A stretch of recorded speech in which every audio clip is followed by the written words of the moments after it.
Good afternoon. Please, everyone, be seated. Thank you so much. So, good afternoon, everyone. I have to say I'm so excited. Thank you all for being here in this historic setting of the Benjamin Franklin Room here at the Department of State.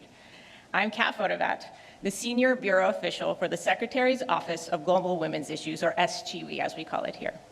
I'm so honored to be with you all today at the 19th Annual International Women of Courage Award Ceremony.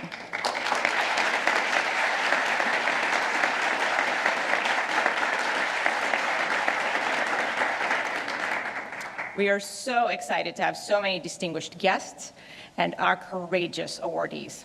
I'm so glad the weather in DC greeted you all with our beautiful cherry blossoms and a million blooms, just like the courage blooming all over the world, inspired by the incredible women we honor here today. Established by former Secretary of State Condoleezza Rice, this annual award celebrates women leaders from around the world who have demonstrated exceptional courage, strength, and leadership, often at great personal risk or sacrifice. 19 years, which is the same age as my son, is a testament to the importance of this award and the work it represents, a clear and powerful statement that the United States strongly supports the participation and protection of women and girls, the defense of their human rights, and their empowerment.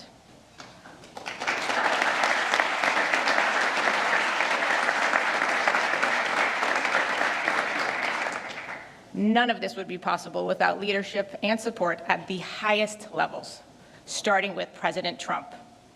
Thank you to First Lady Melania Trump and Secretary Rubio for your deep, long-standing commitment to women and girls globally.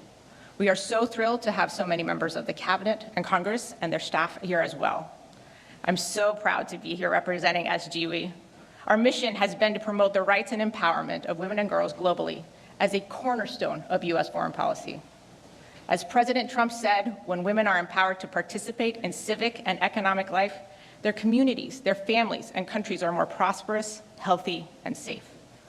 My office works across three main areas that, as the Secretary outlined, advances the President's America First vision.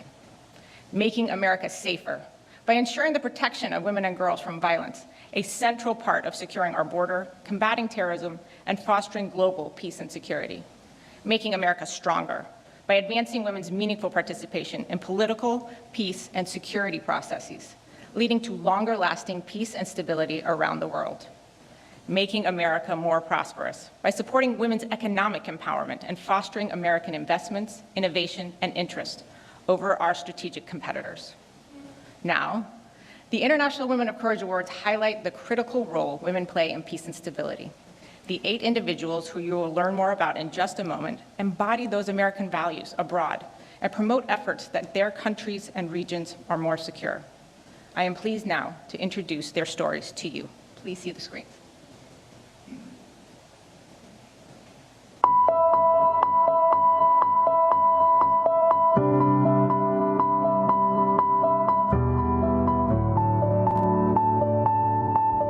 At the House of Hope, I lead efforts to support survivors of gender-based violence, social accusation-related violence, and trafficking in persons. I am passionate about shaping a network of change makers to build a country where everyone can live free from violence. Experience as a child marriage survivor motivated me to start up the organization so that I can be able to tackle issues of early marriage within my community and South Sudan at large. WODE has empowered more than 15,000 survivors in the community. أعمل في مجال المختطفين والمخفيين قسرا والمعتقلين تأسفا. نعمل مع الأمهات وبنات الرابطة والنساء المختطفين من أجل الإفراج عن أبنائهم والسلام دائما يبدأ من قلوب الأمهات.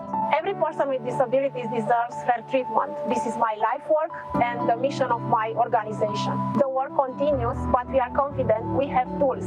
Change is possible. La question des droits humains est très problématique parce que mal compris, j'ai des motifs de satisfaction quand je réussis à convaincre les autorités à défendre un défenseur des droits humains et aussi quand des personnes braquées contre les droits humains me disent « Madame, à l'issue de votre sensibilisation, j'ai compris, je m'engage à sensibiliser ma communauté. » On October 7th, I was taken hostage by Hamas terrorists. I survived 55 days in captivity. Upon my release, I vowed to tell my story because keeping it inside would destroy me. Courage for me means standing up for what you believe in. It means being true to your values and choosing hope and love even when faced with darkness. I'm a journalist, and that's how I want people to see myself, and that's how I've made people see myself. The corruption story is unfortunately not going to end, and the impact I want to have is not to change governments.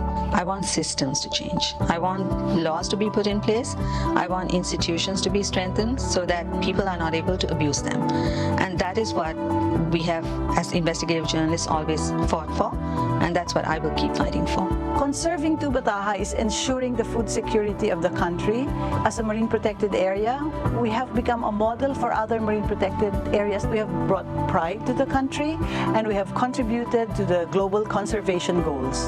For me, courage means making a decision, making one's choices despite the uncertainties.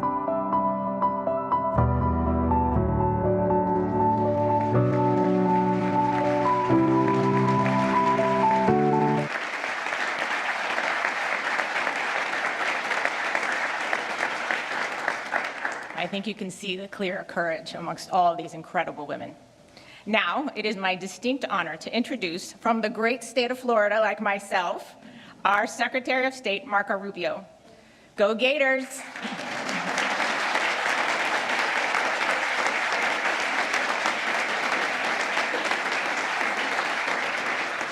Secretary Rubio has been a long, dedicated champion for women and girls around the world. As a U.S. Senator, he worked tirelessly to advance policies that strengthen women's roles in peace and security efforts, recognize their critical contributions to global security and American strength. He also worked to ensure that girls, particularly in conflict zones, have access to education. He played pivotal roles in making sure their efforts to end violence and human trafficking, striving to create safer environments for women and girls around the world. As a father of daughters, I know his passion for these issues is also deeply personal, driving his commitment to a future where all women and girls have the opportunity to lead, succeed, and thrive. Mr. Secretary, over to you. Thank you. Thank you.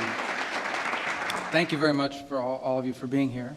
Madam First Lady, thank you for joining us. We're so honored you would be here today with us at the State Department. All of our award recipients, you'll hear about them more in a moment. You saw that video, very moving, very touching. We'll learn more about them. All of my colleagues and distinguished guests. A special recognition for the members of our cabinet who are here today. Why don't you guys stand up so we can recognize you? Our Attorney General,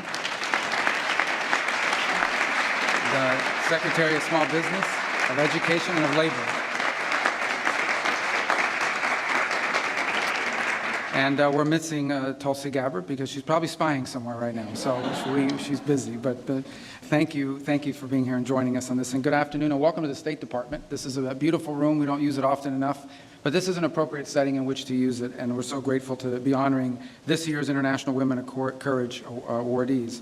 This has been going on since 2007 when one of my predecessors, Secretary Condoleezza Rice, instituted this award. And since then, recognize over 200 women for their work promoting peace and prosperity and human rights in communities and in countries across the world. And what we recognize here more than that is not just their work, but the fact that they do so oftentimes at extraordinary risk to themselves, to their families, to their loved ones. Not just important work, but work that took courage. And that's why we recognize 8 women with the International Women of Courage Award here today. I'd briefly like to honor a leader. You saw her a moment ago, Katrina Fotova, did I say that right? Katrina, we call her Kat. There. And she's done a great job. Without you and your team putting this together, it would not have been possible. Thank you.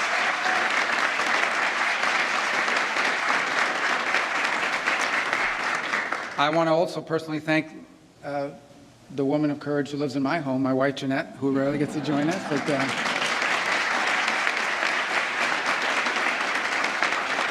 and I say that relatively speaking because, courage is, there are challenges with 3 kids under 22 years of age or 23, as you know, especially a 17-year-old that's still in high school, and they had the world figured out. Anyway, thank you, because without her, I would not be able to do this. So we thank you very much and for being here today.